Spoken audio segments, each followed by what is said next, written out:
Jaya Radha Madhava Punya Vihari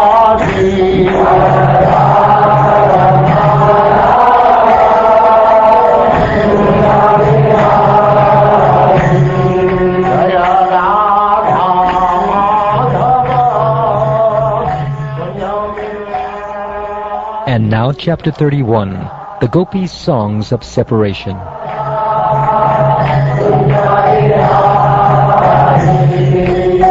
Gopi Jana Vallabha Girivaradhari.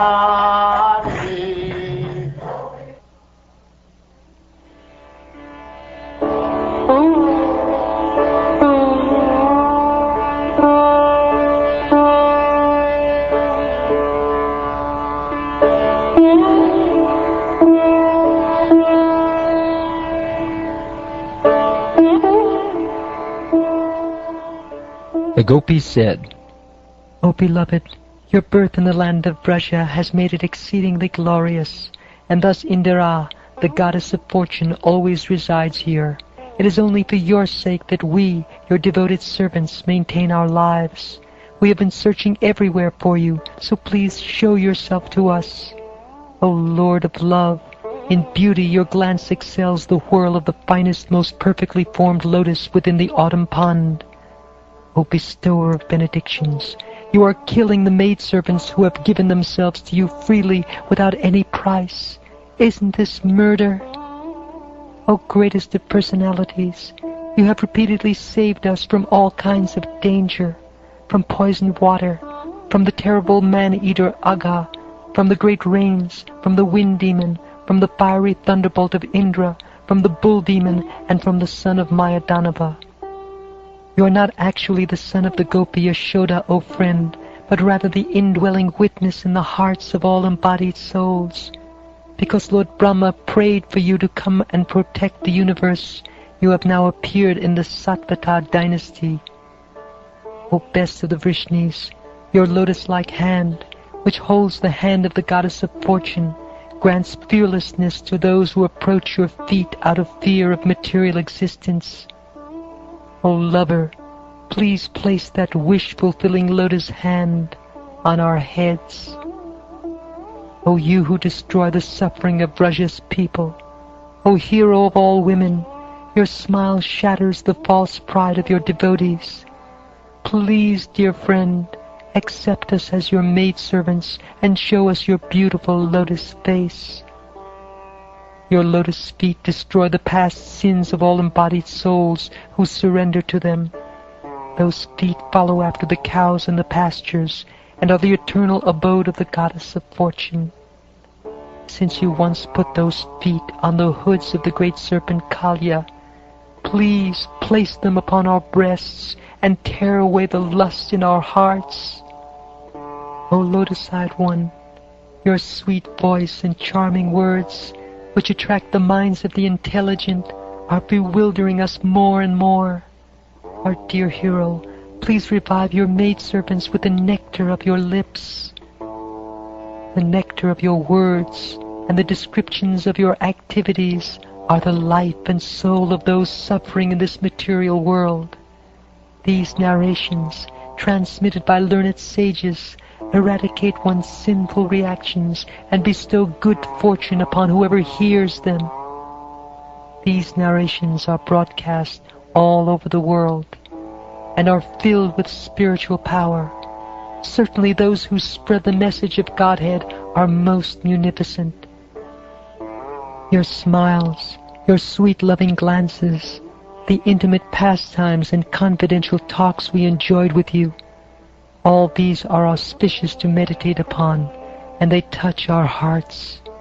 But at the same time, O deceiver, they very much agitate our minds. Dear master, dear lover, when you leave the cowherd village to herd the cows, our minds are disturbed with the thought that your feet, more beautiful than a lotus, will be pricked by the spiked husks of grain and the rough grass and plants. At the end of the day, you repeatedly show us your lotus face, covered with dark blue locks of hair, and thickly powdered with dust. Thus, O hero, you arouse lusty desires in our minds.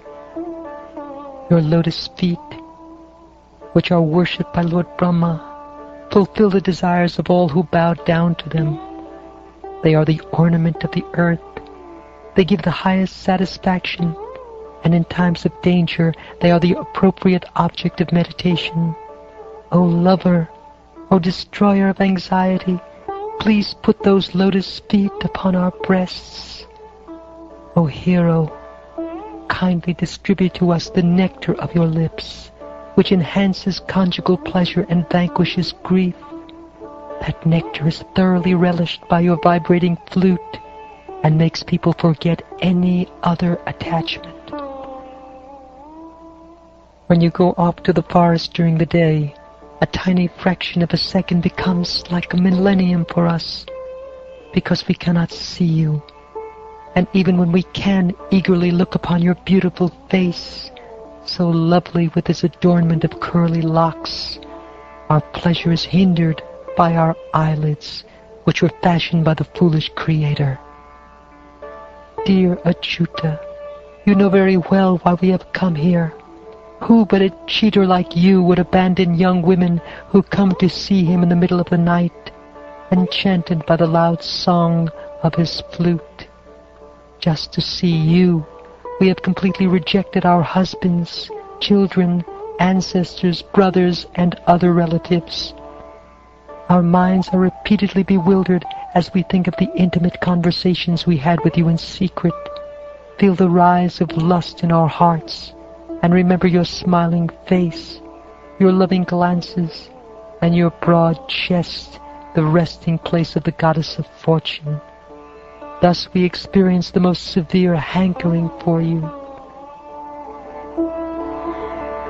O beloved, your all-auspicious appearance vanquishes the distress of those living in precious forests. Our minds long for your association. Please give to us just a bit of that medicine which counteracts the disease in your devotees' hearts. Oh, dearly beloved, your lotus feet are so soft that we place them gently on our breasts, fearing that your feet will be hurt. Our life rests only in you. Our minds, therefore, are filled with anxiety that your tender feet might be wounded by pebbles as you roam about on the forest path.